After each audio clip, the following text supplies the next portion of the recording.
Did Grayson Allen's 37-point explosion last night change your perception of him? On a court filled with talent, NBA talent, he was better than anybody. It is now his, 12th, 13th year at Duke, and he had an explosion from the three-point line in which he did all the things that he does at his best. But Grayson Allen at his worst might be your perception of him, and this was not at his worst, because when he's at his worst is when he's frustrated and playing poorly, and that generally tends to trigger the immature behavior. Yeah, it hasn't changed my perception of him on the court. When he was a freshman getting some playing time in the championship game, he hit some good open shots, cut it in the lane, and made some buckets, which he continues to do. He's the same player who's been there for 13 years, as Dan said. But no, my perception hasn't changed about Grayson Allen off the court either. I've been a Grayson Allen supporter. Even when he got suspended for those trips and those other incidents on the court, it led to one of the more embarrassing things I've done since I've been here at ESPN. The morning after, I knew Mikey Mike was going on to talk about it,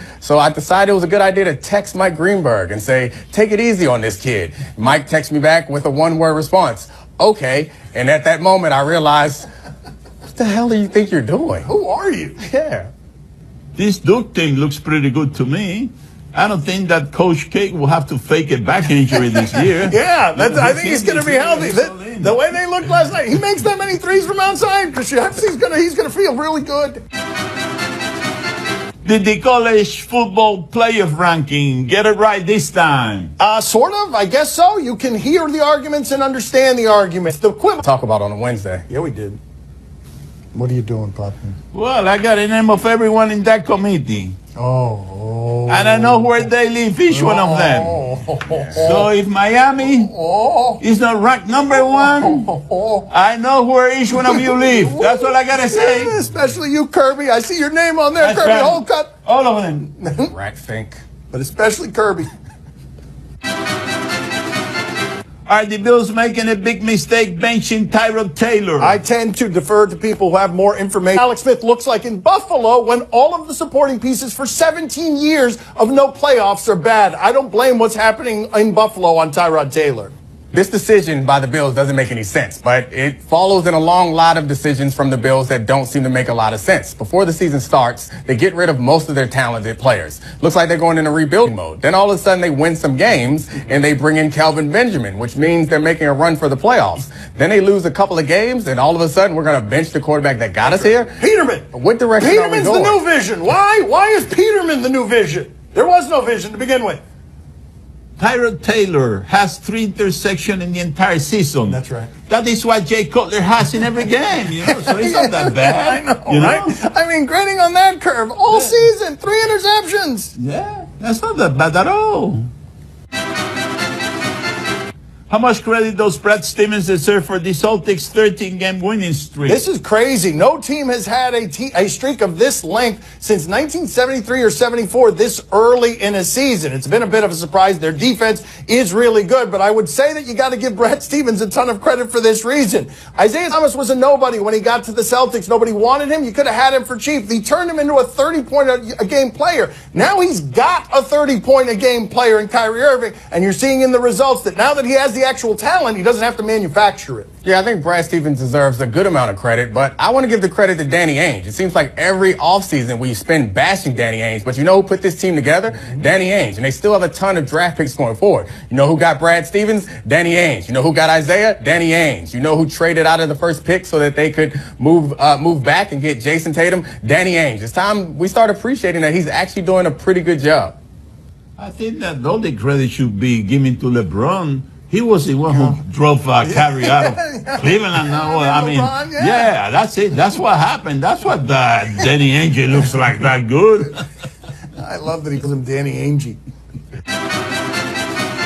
Are the Vikings making a big mistake by not benching Case Keenum for Teddy Bridgewater? This is crazy, right? But we value wins so much in that league that we're actually going to argue whether Case Keenum should be playing ahead of a first-round pick. This is the same Case Keenum, by the way, that last year with the Rams was a total disaster. And while we're at it, I just want to point this out. How do you think that Jeff Fisher experiences his Sundays walking past the television, seeing Case Keenum with the Vikings doing that, and seeing Jared Goff with the Rams doing that? Do you think he just turns the televisions off for the day and goes to the bar? Yeah, I don't think it would necessarily be a mistake, but it would show a bit of foresight to be able to get Teddy Bridgewater in there and maybe have him prepared, because there's going to come a time when Case Keenum is not good enough, and it may be in the playoffs. It's going to be really hard to pull a cold Teddy Bridgewater, who hasn't played in more than a year, out off the bench and say, hey, go win us this game. Here's another great thing about everything that can happen in that league with all the violence and the turbulence. You realize that a month from now, this question might be, should Teddy Bridgewater sit? Because Sam Bradford's back all of a sudden. Hey-oh! Can I ask you guys a question? Of course, old man. What are the chances we're still talking about Case Keenum next year? There probably isn't a good chance, right? It's weird that Case Keenum is the story now. He wasn't a story last year. He's never been a story before. Now he's 7-2. This fight tonight.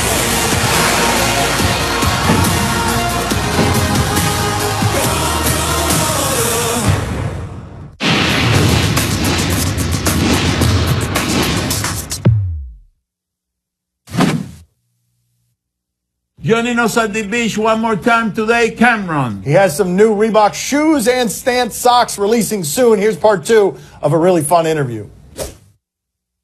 Give me a name on these two things, okay? One my kind of question, one your kind of question, okay? Your kind of question first. A name, somebody in sports guest bag media that you say needs to go away. Talks too much, opinions are always wrong. It could be me, it could be someone at ESPN. Just give me a name, first name that comes to the top of your head. Oh man, his face is Will Kane. Okay, Will Kane. Now give me an answer to this question. Among all of the beefs in your life that you had, the one that was the best, the one that you enjoyed the most, rap beef, which one? Give me a name. I would say 50 Cent. 50 Cent. Because it was fun. It was just competitive. Reason, because, you know, when I was beefing with Nas, maybe even Jay-Z, it was more intense. It wasn't just rap. You know what I'm saying? Not saying anything happened, but something might have happened. With 50 Cent, it was just all fun and lyrical, and it wasn't really nothing that was going to happen outside of rap. What is the biggest complaint you have with sports media coverage in general? When you're watching your television and you're getting mad about sports media coverage, what's most likely to make you mad? The thing that makes me mad about sports media coverage is when y'all overdo it with one topic. You know, I have a saying, like, say everybody stays in the house tonight. Nobody goes outside. The newspaper's still going to come out tomorrow. Your show is still going to come on tomorrow. So y'all have to create content for your shows. I'm not mad at that. But when you run it in the ground over and over and over, like, you know, it was a year, I don't remember the year, the Tim Tebow over and over and over and over. All week this week, Donald Trump over and over and over. And don't get me wrong, Donald Trump tweets a lot. So therefore, it's going to be a lot of different things every day that he says. But you guys are making it more noticeable because y'all are talking and promoting about it. If he doesn't get this coverage from you guys or any other media outlets, he wouldn't be talking as much as he does. Overrated in sports. Someone that is overrated in sports. You got all of sports, someone you look at and say, that guy's not as great as he thinks he is. It's not as great as the media thinks that he is. Well, you know what? This is what I'm going to do. I'm not going to say overrated, but we'll do with something that's going on current. And I don't know what the word to use, but more power to his agent and more power to him. Joel Embiid, 148 million, 31 games, 3 years. I don't want to say overrated, but his agent, hell of a job, hell of a job. Okay, good work by you. That's good work. You appreciate good business. So now give me someone in the rap game. Do you dare do that? Someone you think is overrated? Like, do you dare do that? Nah, I don't dare do it. Maybe if you would have caught me 6 or 7 years ago, an immature Cameron would have done that. But I'm I feel like you've broken our deal. I feel like you've broken our deal. There was a deal where I would ask you your kind of question, you would answer it. You went after Will Kane. You went after all of us who've done too much Tebow stuff. No, and now I lost you. You broke the deal. No, because, you know, these are my colleagues that I work with, and I don't want to but Will Kane's a colleague of mine. No, I understand, but I thought that was the deal we made. So the thing is, I just one of your colleagues, and so you tell me who's overrated in rap. Who do I feel is overrated in rap? Well, I feel Eminem was kind of overrated. I like Eminem. I really like Eminem. What he did what happened? What are you looking at me for? What are you looking at me like that for? Eminem is one of the best to ever done it, man. He's one of the best. You like what he did last night? Did you like what he did last night at the BET Awards? Loved it. Loved it. You know why? Because Eminem's a mystique. You know, he had a great run, and he comes out every once in 2 years and does these phenomenal things. And it's like, just leave that guy where he's at. Don't piss him off too much. Yep. Who else is like that? Give me another guy. Who is the top of the food chain on that one? Where you're like, just leave that guy alone. Nobody get him angry because if he comes out, he's going to come out blazing. Probably myself. Probably myself. I'm number one on that food chain. Leave me alone, because I have no. When it's my time to go with somebody, I really have no stock, and I'm very petty. I'm at the top of the pettiness. Is there anything that you look back on? Is there anything that you look back on and wince a little bit because you're a little too petty? All the time. You know, let me tell you something. I run into people all the time that I used to work with, or, you know, they promote my records, and they'll be like, Cam, you remember you cursed me out? And so I'm like, no. Cam, remember you hit me in the head with a garbage can? I'm like, no, I don't remember that. And it's like, I really hit you in the head with a garbage can? And he's like, yeah. And I was like, you know, it's a wastebasket. You know the small wastebasket joints in the office. But it's a lot of things that I look back on that I say I wish I didn't do. What's going on, Cameron? Nice talking to you. Nice meeting you, sir. Pleasure meeting you too. Big fan, man. Big fan of yours. Gracias, gracias. I'm wearing a pink shirt for you now. For you. Oh, look at that. That's for you. Thank you so much. Yes. Thank you. What do you got for him, Poppy? You have a question for him? Yeah, I heard that you love wearing pink clothes. Can you send me some so I can wear it in this show? Well, you know what, Poppy? I'm going to send you some pink. I just actually got with Pantone, and I have my own color pink now, and it's called Killer Pink. We're doing fingernail polish, paint, everything. Right, so well, I'm going to get you a shirt. This is all inappropriate. He was supposed to ask you a question. He just asked you for stuff. It's not right. It's not good television, but thank you for being on with us. I mean, what a beggar. What a freeloader. Thank you. His shooting struggles tonight and mess around and get a triple-double against Ben Simmons and my Sixers. Sports Center, 6 Eastern. See y'all then. Highly questionable is broadcast from the Clevelander Hotel on beautiful South Beach, Miami. Time to play the game that you ordered, a Michael Turner throwback jersey. Do you question? I saw that before. He saw You it. give us topics in advance, we question Put them. it up. Put it up. Do you question if this was traveling? Rockets and Raptors played a fun one last night. The Rockets are pretty much always playing fun ones. The Raptors won it. Let's see what happened. Who was traveling? Ariza? Harden? Oh, my God. How many steps was that? Definitely 3. Nobody even said anything. 1, 2, 3, 4. I didn't know you could do 2 Euro steps. I like that. what continent is that step from? Yes, that's the currency exchange. 2 Euro steps counts for not traveling. I mean, they were in Texas. You got different laws down there. Apparently, 3 steps is legal in Texas. Ring! Really? Ring! Hello? Always 3 rings. Fred? Oh, Fred Hoiber. Fred Hoiber. Yes, Fred. Again. That was a traveling? Oh, for the yeah? love of God. You see the video? Hey, Fred. Yeah, I mean. Don't you have bigger problems than watching videos? Wait. I mean, your team looks pretty bad. Leave us alone, Fred. Have they won a game yet, Fred? Fred, Yeah. One Fred, game. You got to go back to the video room Bobby, and make hang it up happen. on him. Hang up on Hoiberg. Quit calling the show, Hoiberg. Do you question if Sadie had good reason to be jealous? Sadie? Is Sadie an animal? Sadie sounds like an animal. What is Sadie jealous about? Girl. Oh. Good girl. Oh, yeah, Sadie. Good That's no good. bestie. Love for a fake You're dog a is good not acceptable, girl. Sadie. No. Oh, you can see in the face. Bestie. Sadie's Hey, oh, that's Sadie. That's right. That is right there, Sadie. Yeah, That's how you Sadie. handle matters. Yes, right there by the back of the neck. Yes. You know Russell Westbrook wants to do that to Kevin Durant. Oh, I mean, it's like kind of mean picking on Sadie like that. Why are you trying to make Sadie jealous? Treat Sadie with some love and respect. Videotaping Sadie's low point and then putting it on the internet for all to laugh and have fun. Poor Sadie. Sadie should have bit the owner. Jealous rage. I don't think that real animals like stuffed animals. Oh, yeah. Oh, that's right. I remember this video. Haven't seen this. I thought this was going to be about arousal, but no. Yeah, me too at first. Yeah, I thought this was going to be a sensual video, but instead it's like, get out of here. Get out of here. That's right. Do we have a library catalog of things like that? Because I'd be happy to just play those for the rest of the show right now. Do you have any more? If you guys can just put together a quick montage of animals attacking each other or inanimate objects or humping a motorcycle, I'd really like to be paid for that while not being here. You guys just run the tape of that for 2 minutes, and I'll just leave here for a little while, and it'll be delightful television for everyone involved. I hope that motorcycle isn't still hot. That would be bad. That would be bad at times of arousal. You don't want a hot motorcycle there with a muffler.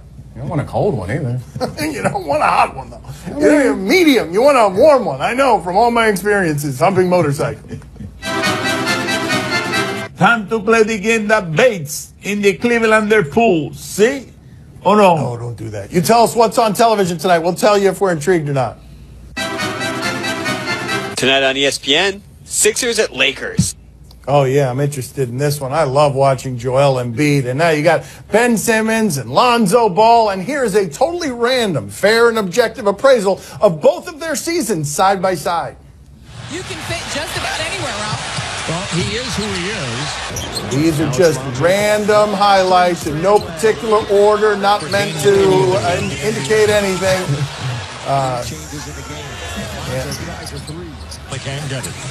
Simmons had 7 dunks against the Clippers the other night. Not a lot of dunks here for Lonzo Ball. Yeah. Okay.